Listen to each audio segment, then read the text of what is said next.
Hey everyone, welcome back to my channel. Another video for you today. I hope you guys are going to have an awesome weekend.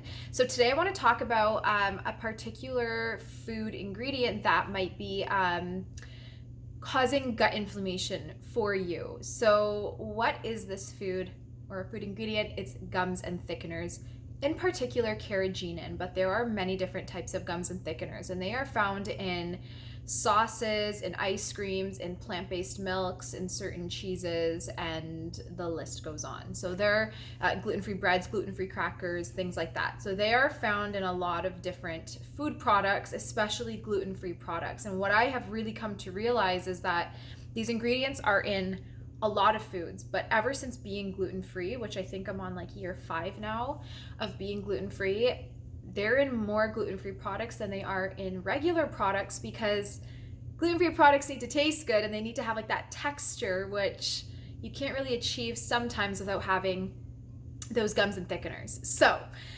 I wanted to talk about these foods today. I know it's not like a surprise to anyone that these foods aren't, or food ingredients aren't healthy, and I know that most of you probably are trying to avoid them, but I wanted to very quickly explain why exactly they're not good for you and what in particular they actually do to the gut lining.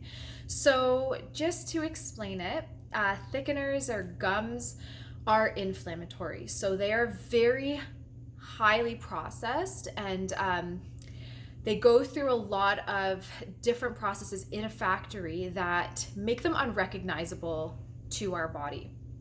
And we know that about 70 to 80% of our immune system is in our gut, which means antibodies and all types of immune cells are there and picking up on things that shouldn't be there. Not just pathogens and toxins, but also, unrecognizable proteins and ingredients. So if you're eating, for example, modified cornstarch or modified ingredients, this is very unrecognizable and foreign to the body, and you most likely will get some sort of immune response when eating these foods.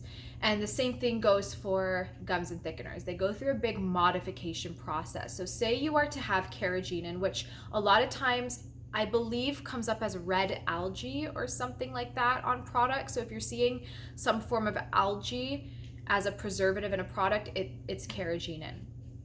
And when you eat this ingredient, and there have been studies that direct it or link it to colon cancer and things like that, it is carcinogenic. When you eat these ingredients, and in very, very tiny amounts once in a while, it shouldn't be an issue. But I'm talking about people who are having, candies and all kinds of milks and things like that, which constantly have these thickeners. So again, when you eat them, you're ingesting it, they go into your intestinal system, and they behave just kind of like how gelatin would. They're very sticky, very thick, and they're like a gum, right? They're a thickener. So they actually coat the lining of your intestinal system, which means that, say you have a nut milk and it has some kind of thickener in it and you've ingested it, it is coating your gut lining for multiple days or even more than a week. And that means it's stimulating an immune response during this entire time that it's coating and stuck to your intestinal wall until it's fully pulled out of the body, which takes a while for that to happen, again, because it's kind of like a coat. Until it's officially gone, your body is going to have some sort of immune response to it that elevates inflammation levels in the gut, and that's where the gut inflammation occurs. And this can lead to IBS flares, leaky gut, histamine responses, and a whole host of other symptoms. So that's roughly what's happening, just to keep things very simply explained. But yeah, because it's sticking to the gut lining and it's coating it, and it's a very processed ingredient, it's foreign to the system. Technically all food is foreign to our body because they don't share the same proteins, but specifically foods that undergo massive processing are modified in certain ways elicit a stronger immune response than foods that aren't. And the issue, again, with gums and thickeners is that they stick to the gut lining. They're sticking to our cells, which means they're in our body for a lot longer than a cookie would be or something else, right? And this coating of the gut lining is what's constantly bringing in this immune response. So if you are consuming gums or thickeners, or if you're not sure if you are, I highly suggest checking all of your food ingredients that are not fresh whole foods like vegetables and fruit, because a lot of times in foods that we're eating, it's hidden in there. So check the ingredients. Even in supplements, they're there. And if you are eating them and you're feeling like you constantly are developing a leaky gut or some kind of IBS flare or some kind of colon inflammation, maybe check it out and cut those foods out for a while and then see how you feel. Most of my clients who cut out gums and thickeners notice a massive improvement in their IBS and their leaky gut type symptoms.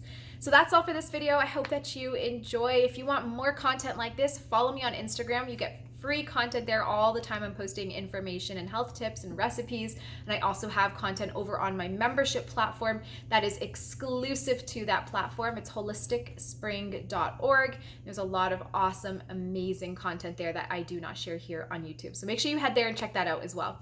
But that is all. I hope you guys have a beautiful weekend, and I will talk to you soon. Bye.